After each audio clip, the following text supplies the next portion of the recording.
Hello YouTube, it's 2022. It's time to get the new year started. Here is my Salsa Rustler. If you've been watching my channel, you'll notice that I started installing XT brakes on here. So I got the front one complete, did a whole video series, a bunch of individual videos on that because it's the first time I've ever installed hydraulic brakes, and it was a process to learn how to do it. What ended up happening is I actually just went ahead and installed the rear brake. That's set up. After doing the front brake, doing the rear brake was a piece of cake. The only additional challenge I had on it was feeding the cable through the frame because it's all internal routing.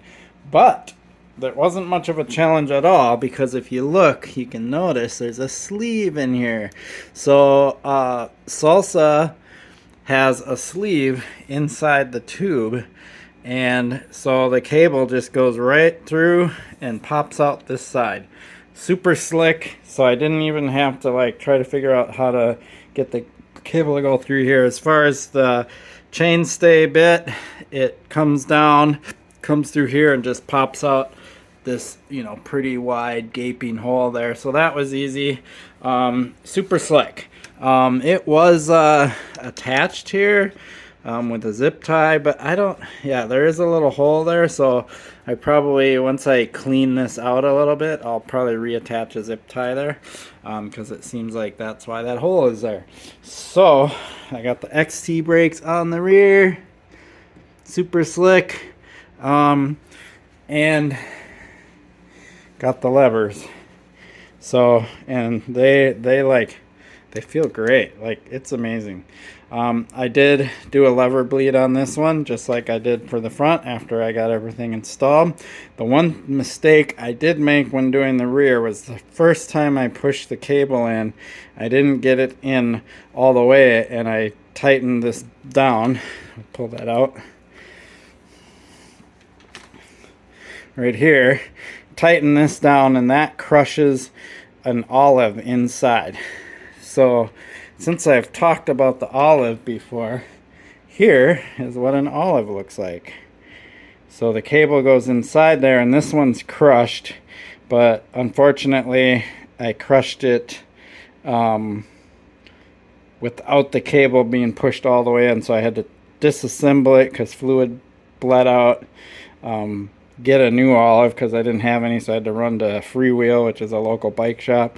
They had some, put a new one in, and then it worked fine. I made sure the cable was pushed all the way into the olive. So that is one thing to watch out for, is to make sure when you push the cable in here that it's actually in and through the olive before you crush it by tightening that bolt.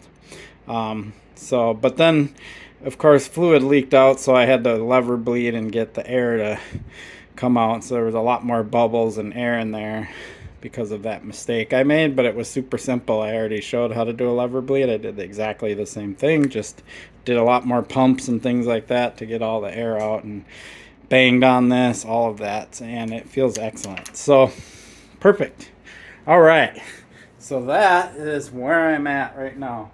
Rear brake is installed, front brake is installed. What's awesome is, while I was at Freewheel, I happened to look over and see that they had these bad boys in stock. These are the XT rotors, and it actually feels a lot lighter too. And since this is on the wheel and it's part of the rotational weight, it's not outer rotational mass, but it is rotational mass. Losing weight in your wheels is a big deal.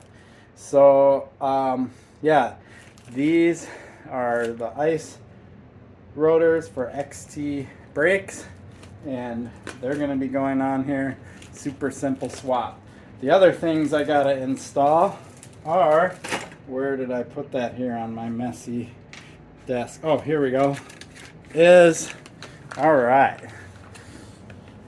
the Wolftooth dropper lever. So this is going to be my next video. So I actually have the stock Shimano dropper on here, right there, and I'm just gonna swap it out with this lever.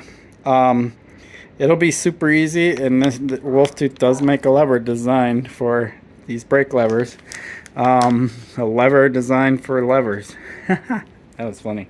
So anyway, I noticed that this is kind of kinked and stuff a little bit, and I don't know if it's bent or something in there, so maybe this will be nicer to have this lever on there. We'll find out. But since the cable ends through here, I'm not gonna have to mess with the post at all. And look at the dropper lever cable. Like, look at how long that dang thing is. So while I'm at it, maybe we'll just make that thing not quite so long. We'll cut it down some. I have a feeling if I cut it down some, it'll have less of a kink right here too, which makes everything a little smoother. So, yeah, everything looks nice and clean except for that dropper cable way out there. Wing. All right. So, that is going to be my next video, installing the Wolftooth lever. And I've got these bad boys to install still. Right here. So, just trying to get angled in the light. Brand new XT cranks to replace the SLX cranks. I ordered a 34 tooth chain ring, and I realized that the Salsa Rustler only allows up to 32. So I have a new 32 chain ring, so I'm gonna swap it out. It's exact same model, brand, everything, just 2 teeth smaller. So I will go ahead and swap that out. Hopefully I can find a use for this one. Maybe somebody else out there has this, because this is a kind of a unique bolt pattern on these cranks.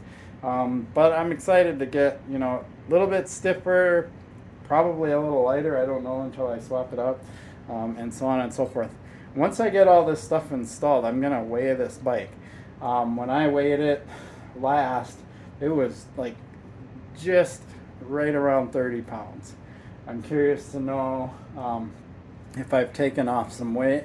I have updated to a titanium saddle since then. This is the Ergon SM Pro.